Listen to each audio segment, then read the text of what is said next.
Hello YouTube, this is Hunter Search of the Brawler Cafe, bringing to you the Ventus analysis for Bakugan Resurgence. After this, we're diving into Age of Aurelus, look forward to that, but first, we gotta cover Ventus. I'm kind of glad that I ended up doing these so late, because this Ventus video would have been a very, very different tone if I didn't know that Scorpros was coming in Age of Aurelus. Because that card, like, single-handedly changed everything about Ventus. So, let's get into it. So first up, we're going to talk about the rerolls. Starting off, we have Solar Power. This is a 3-cost reroll, and energizes uncharged. I'd rather have this than turn to energy. Let me tell you that. At least it's doing something. But yeah, you can use this to reproc Wintons and stuff like that. And Serpent's Ultra, which we'll be getting into later. And at the same time, it's doing you some ramp stuff, getting you closer to your Winton WinCon.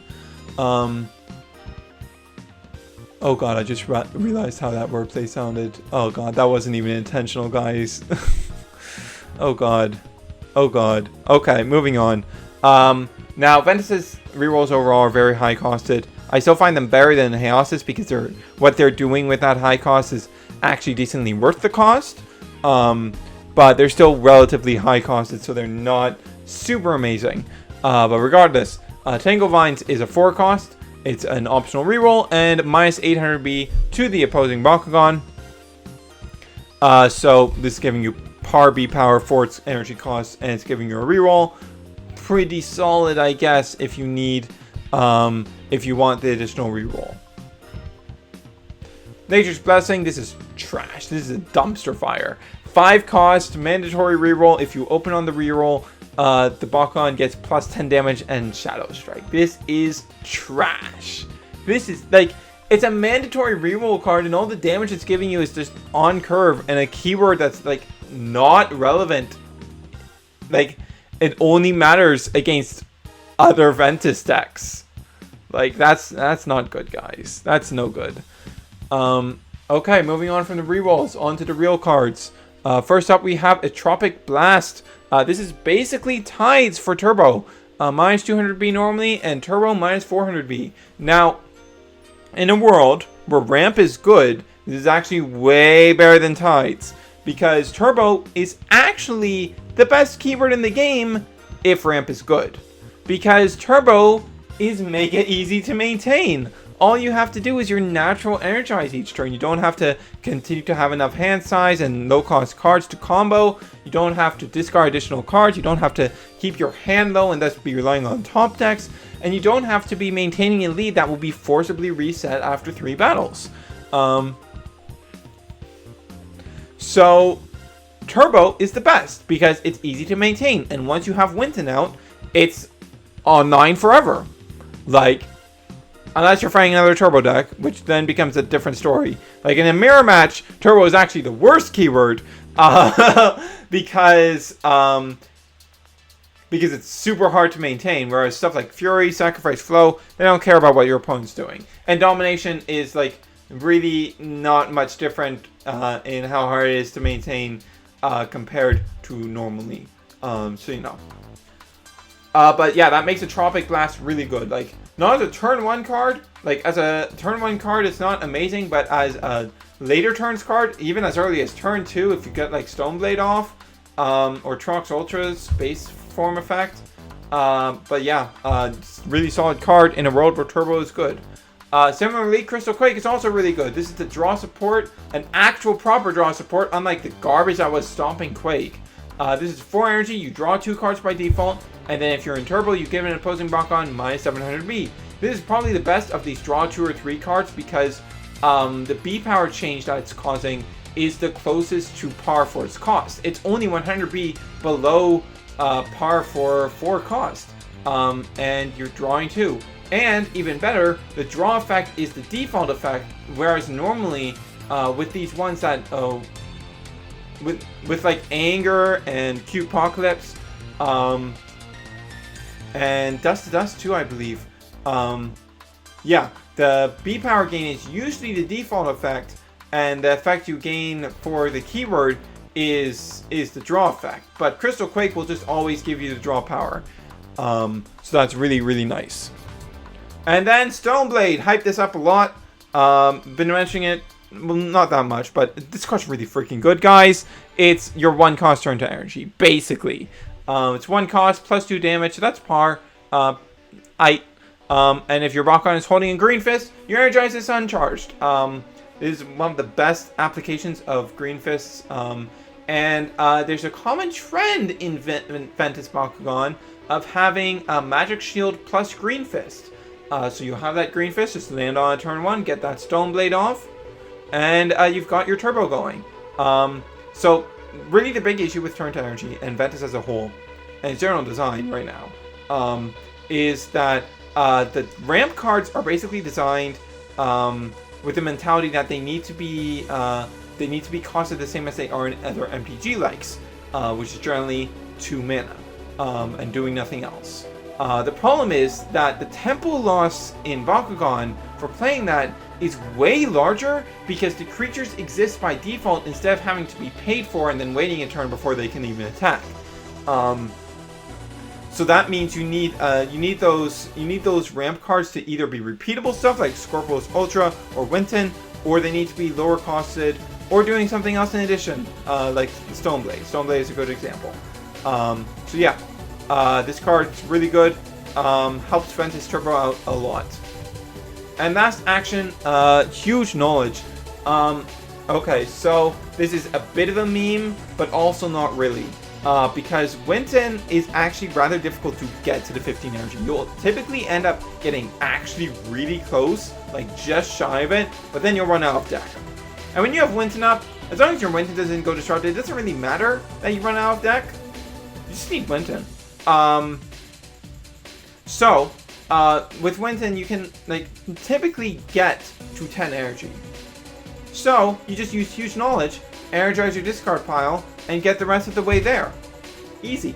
Yeah, so that makes Huge Knowledge pretty solid. I think it's basically a mandatory 2-of in Winton decks to help ensure you can get Winton's secondary off. And the fact that you're spending 10 energy doing this doesn't really matter because you're turning on Winton's plus 1500B effect. So, that's going to give you a huge edge. And there's also another card in Age of Aurelus which can help you make even more headway if that isn't enough, which sometimes isn't.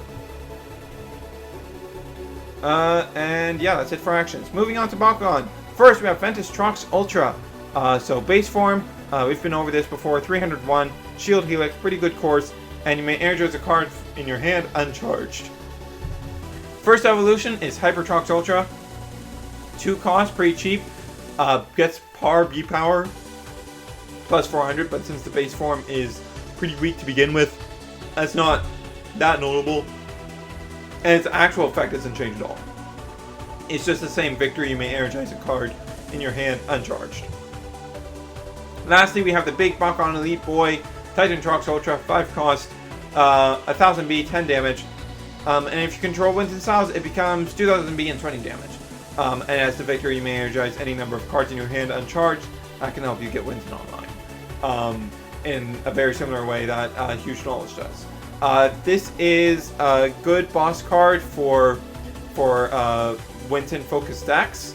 However, I don't think it's good overall. The thing is, compared to Titan and Garganoid, he has 1000 more B. Card pool is more generically good. And the damage difference doesn't really matter because double strike.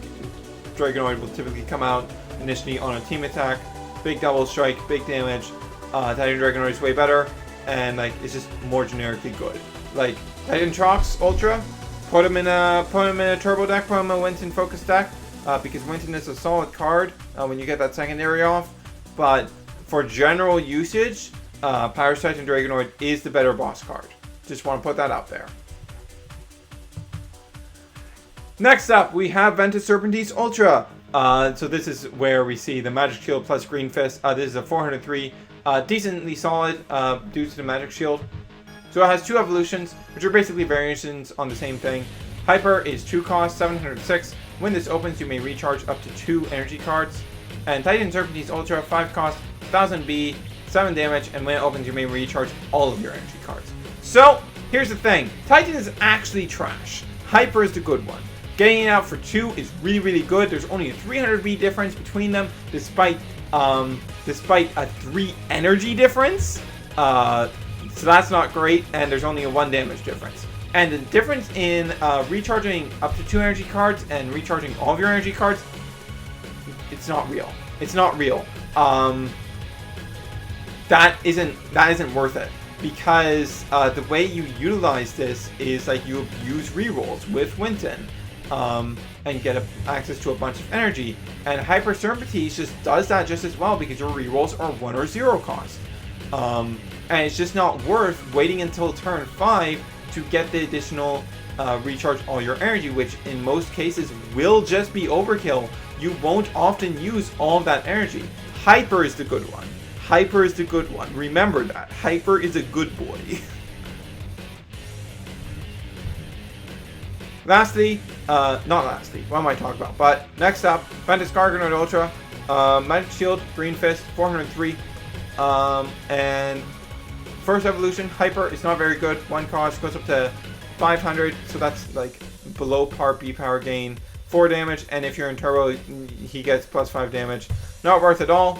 Titan Garganoid Ultra, 5 cost, 0 B power base, 9 damage, and he gains plus 100 B for each energy card you have in play.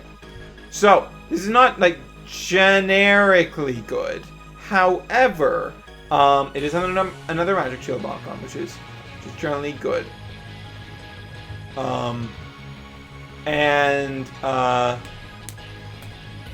What's the other thing I was gonna say? Oh right. So in a Winton deck, I like this Bakugan a lot because it effectively can act as, okay, if I can't get a Winton out or my Winton gets killed, this still gives me a payoff for the huge knowledge strat. When I huge knowledge and end up probably having like 20 energy cards, this guy's going to be 2000 B power, and he's going to be very big. He's going to be very big and might be able to help me out and maybe carry me because I might need it if my Winton gets dealt with. So I like him a lot for that reason. Yeah. Also, he has a Magic Shield. Magic Shields are good. Last Bakugan is Ventus Bakugan Ultra. This is a fairly interesting Bakugan because like it's designed in a way where it can fit onto either shields or fists pretty naturally. It comes with both a shield and a fist, and when it lands on a shield or a fist, it's a 606. Otherwise, it's a weak 101. But it's a 606. With shields, that's going to be like 900 or 1000 B. With fists, that's going to be 750. So, not the best, but not the worst. And then evolves at 4 cost into Titan Fangzor Ultra. 202 on fist or shield, gets plus 1000 plus 10. So it becomes a big old 1200, 12. Big damage.